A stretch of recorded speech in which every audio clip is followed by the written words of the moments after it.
In this tutorial, we're going to talk about calculated channels, which we will use whenever we want to use the internal structure of the database to make calculations much like in an Excel sheet without having to export to Excel first.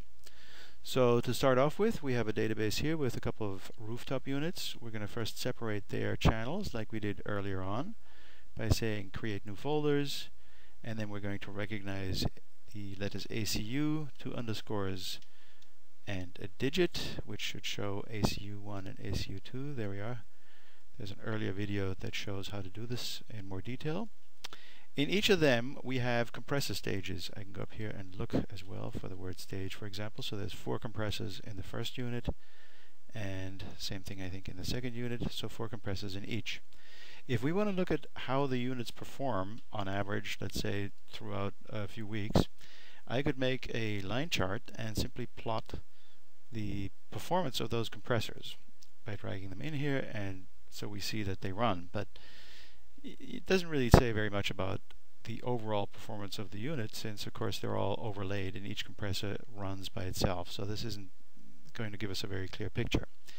Instead, we can make a calculated channel that adds up these 4 stages and gives us the total unit capacity.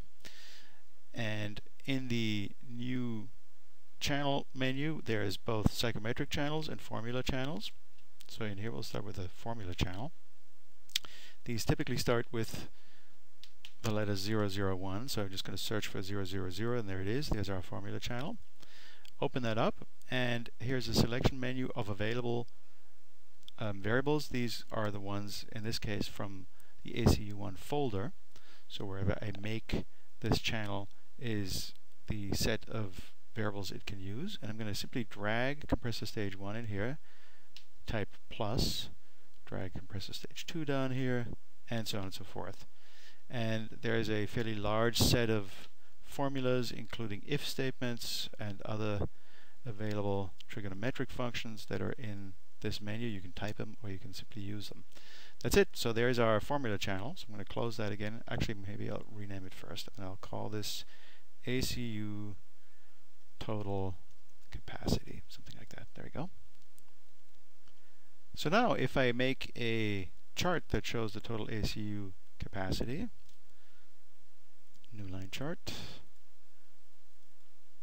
and I drag,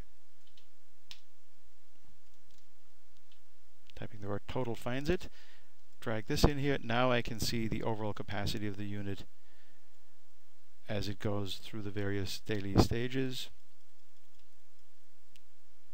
This is still a little bit hard to see, even though I can scroll through the data. So what I can also do is make a day of the week chart, which will show me how it runs during weekends and during weekdays. Obviously I would want to see it off during the weekends. So I'm going to open that and do the same thing, simply drag that same channel in here.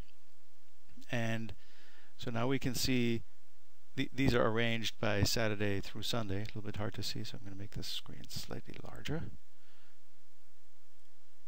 So we can see Saturdays over here, Sundays down here. So it doesn't run at all on Sundays. It does run on a Saturday.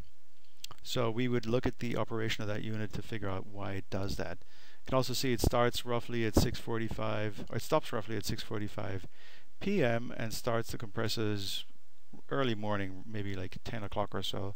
This is actually more like 9 o'clock. So that in itself isn't too odd, except it does run all the way back here. So with the day of the week chart, we can immediately see sort of overall performance of something like compressor status. And by adding all 4 compressors with a formula channel, it's really easy to bring that into picture in just a few minutes.